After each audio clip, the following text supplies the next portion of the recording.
Welcome to the Canadian Beef Cattle Podcast, presented by the Beef Cattle Research Council. The most popular content from beefresearch.ca, available on the go. Before we get into this week's episode, a quick message from the BCRC. Feed testing is key to meeting your herd's nutritional needs and setting you up for success.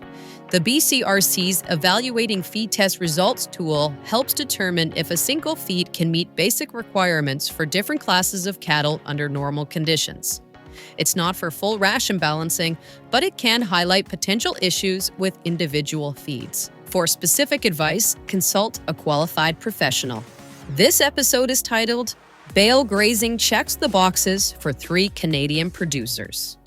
The following episode is part of the final installment of a 2-part series that will help you evaluate different considerations for bale grazing across Canada. Click the link in the show notes for part 1. Beef farmers everywhere are looking to reduce costs, decrease their workload, and improve the carrying capacity of their pastures. Bale grazing is a production practice that can help. There is a learning curve with any grazing method, especially when it's planned for winter, arguably one of the most unpredictable seasons. 3 producers across Canada share their experiences with bale grazing, providing their top tips and explain why extending the winter grazing period has been a game changer on their farms.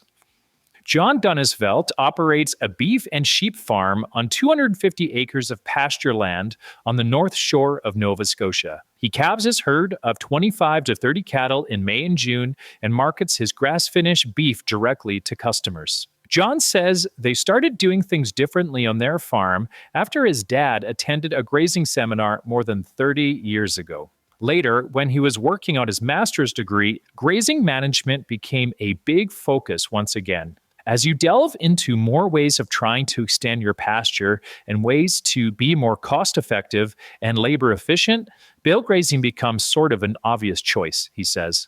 They've been bale grazing for 20 years and purchased dry hay from a neighbor who sets the bales up in the field for John.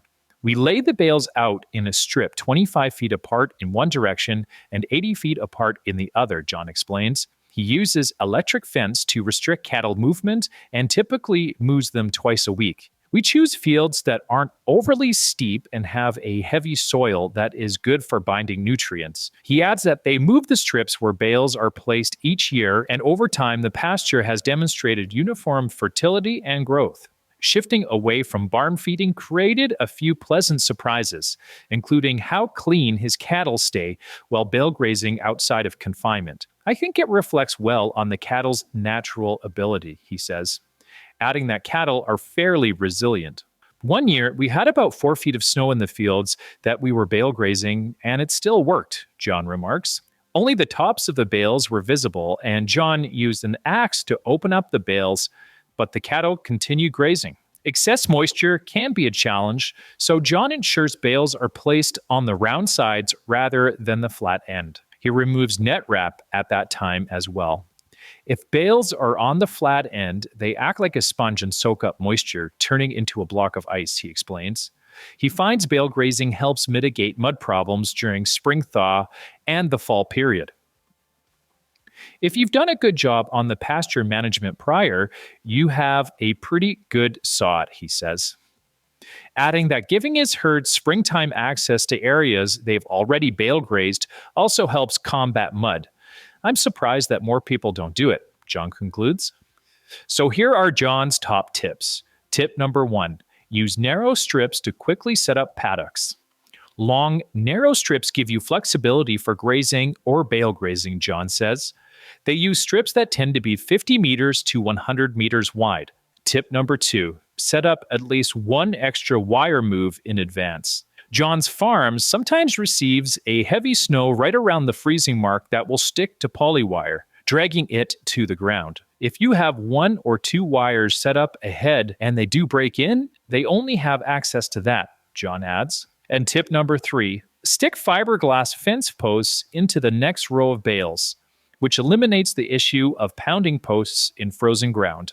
We started bale grazing to cut down on our workload, says John Chirico, explaining the motivation behind first implementing the practice on their farm 15 years ago.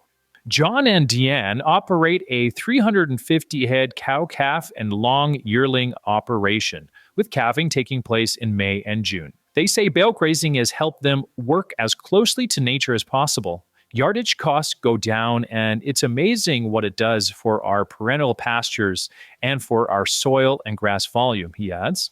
The Chuicos purchase their feed and set up enough bales in each pod to provide 20 days of grazing for their cattle. All of our feed is weighed coming in, so we know exactly how many pounds of forage is out there and how much our herd needs daily, so we know how many days our pod should last, Deanne explains, but adds that it isn't a hard and fast rule.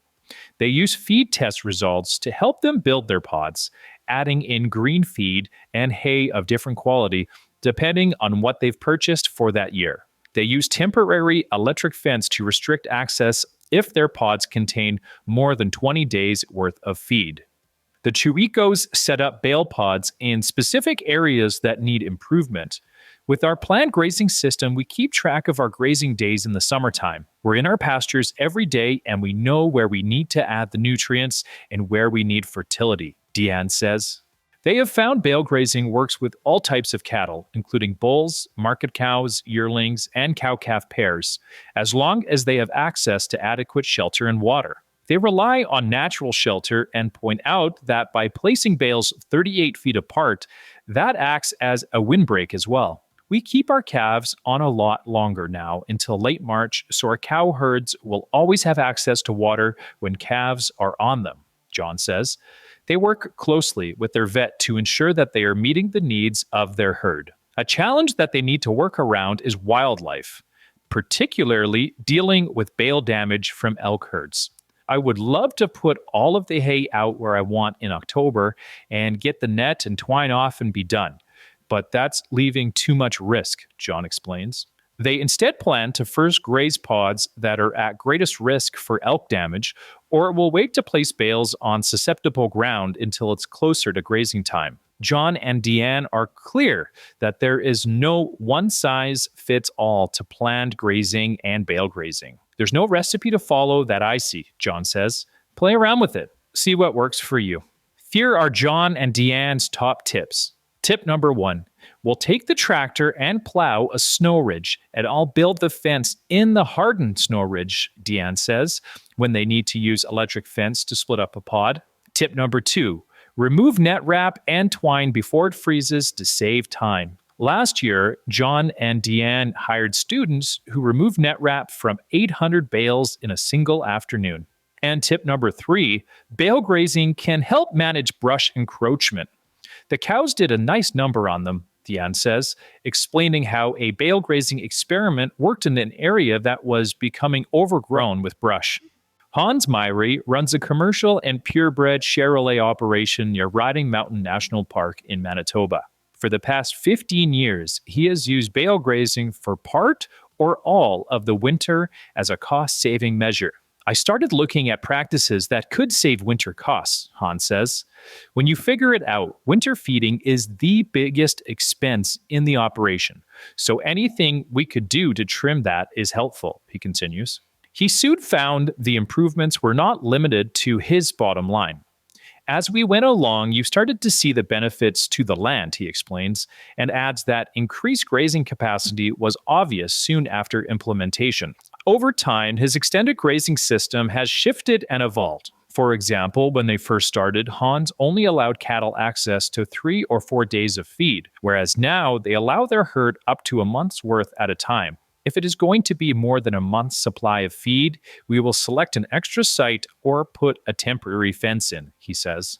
They rotate their sites each winter, choosing places that will benefit from a fertility boost as well as areas that will provide shelter for his cows and herd bulls. We look for sites that can provide natural shelter for cattle to get into, Hans explains. Wind exposure is a challenge on his farm, and while Hans would like to place bales on some sites, he avoids areas that are too exposed to west winds. While they have used hay, Myrie primarily purchases bales of grass seed production byproducts from timothy, ryegrass, or fescue.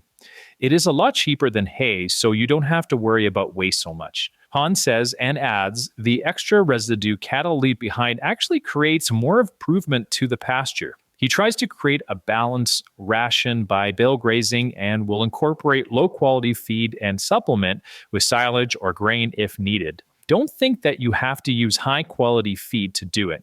So-called waste might be higher on low-quality stuff, but the benefits you leave behind are higher with more residue, Hans says. It's really surprising how much fertility and water holding capacity you can add to your pastures just by leaving all that residue, Hans adds. So here are Hans' top tips. Tip number 1. When possible, buy bales that are bound with sisal string, which is a natural twine that will break down on its own over time. I'd rather pay an extra $1 a bale for sisal string than find someone to pay $1 a bale to remove it, Hans says. And tip number 2. Place your bales in late summer or early fall. We have our setup now already, and that hasn't always happened, Hans explains. Sometimes we've had to plow through several feet of snow. It doesn't make it impossible, but it would increase your costs for one thing, he adds. Producers continue to discover new ways of incorporating bale grazing as a method to reduce expenses, improve forage stands, and extend grazing. Like any system, there's no right or wrong way to bale graze, and practical experience will shape how extended grazing works in the future.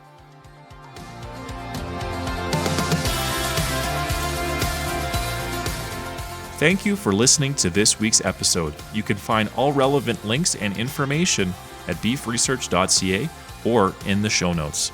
The Beef Cattle Research Council is funded by the Canadian Beef Cattle Checkoff and strives for excellence in the production of Canadian beef, cattle, and forage through research, innovation, and extension. Tune in every Tuesday as the Canadian Beef Cattle Podcast delivers straightforward insights, expert information, and a wealth of practical knowledge for Canadian beef producers. Subscribe now.